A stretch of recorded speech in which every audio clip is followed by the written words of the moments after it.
Empat yang dicabut itu memang ada betul-betul di dalam kawasan geopark. Tempat yang betul-betul kita bilang surga surga tersisa yang ada di dunia, Mm-mm. kok pemerintah ngasih izin gitu. Sebenarnya kalau dari sisi apakah pemerintah Indonesia atau kemudian masyarakat, pelaku industri wisata, itu mereka sudah menyampaikan kegundahannya terhadap tambang nikel di Raja Ampat. Jadi tidak sekonyong-konyong dilakukan sebuah aksi, kemudian kita call seperti ini, nggak seperti itu. Jadi prosesnya cukup panjang. Jadi bahkan salah satunya mungkin di apa Kompas juga melakukan ekspedisi ya tahun 2021, kemudian Oh. di launching di 2022 hasilnya gitu. Hmm. Artinya kan sebenarnya di level nasional berita itu harusnya sudah nyampe semua gitu ya, ada di Kompas Hmm. gitu yang media terbesar yang ada di Indonesia. Kemudian pelaku-pelaku industri tourism, para wisata di Raja Ampat itu sudah beberapa kali, udah sering banget mereka menyampaikan kegundahannya terhadap apa namanya, terhadap tambang nikel yang ada di Raja Ampat. Nah, Oke. tapi memang nggak didengar gitu. Kembali lagi nggak didengar. Dan inilah sebenarnya yang kami juga sayangkan karena istilah no viral, no justice itu akhirnya menjadi kenyataan. Sebenarnya kan bukan itu yang kita cari ya. Iya. Yang kita cari harusnya kalau kalau misalnya yang nggak bisa viral, apakah kemudian dibiarkan gitu ya kerusakan-kerusakan lingkungan kayak gitu. Nah, saya balik lagi, jadi eh, informasi keputusan pemerintah tanggal 10 Juni 2 hari yang lalu itu sebenarnya berlatar belakang karena adanya desakan publik gitu ya setelah kami dan teman-teman dari Papua melakukan aksi yang kemudian dapat dukungan sangat masif di media sosial yang kemudian itu juga mungkin mengganggu pemerintah.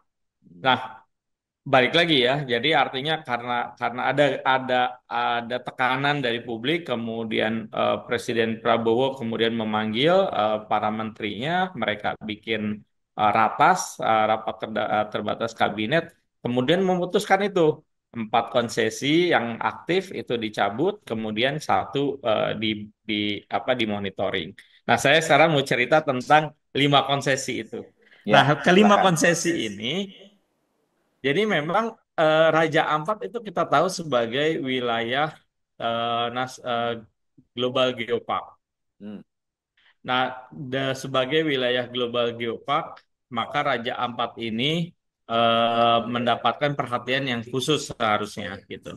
Jadi Ya. selain wilayahnya ini adalah wilayah Raja Ampat Geopark ya, global geopark, di petanya Raja Ampat ini juga mereka ada wilayah yang disebut kawasan konservasi perairan, disebut KKP.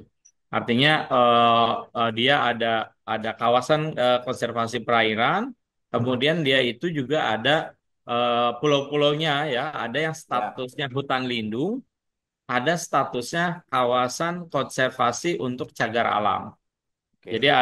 ada cagar, ada hutan lindung, ada kawasan konservasi untuk cagar alam, kemudian ada geopark Raja Ampat Geopark, Global Geopark, dan ada kawasan konservasi perairan. Semuanya bertumpang tindih. Hmm. Artinya tumpang tindih ini artinya bahwa Raja Ampat ini sangat penting peranannya sehingga diproteksi betul-betul gitu. Nah, dengan proteksi berlapis-lapis seperti itu juga, pada kenyataannya kita menyaksikan bahwa eh, eh, Raja Ampat ini malah ternyata mendapatkan izin konsesi gitu. Pemerintah memberikan izin konsesi tambang di wilayah itu. 4 yang dicabut, KW Sejahtera Mining, Anugerah Surya Pratama, kemudian PT Nurham, dan yang keempat PT Mulia Raimon Perkasa, itu memang ada betul-betul di dalam kawasan geopark. Hmm. Jadi itu berada di jantungnya Raja Ampat. Hmm. Ya, itu aneh kan ya. Kita juga Aneh, kaget gitu betul. begitu kita mendalami ini kok bisa ya gitu ya. Di dalam jantung kawasan geopark, tempat yang betul-betul kita bilang surga surga tersisa yang ada di dunia, Mm-mm. kok pemerintah ngasih izin gitu.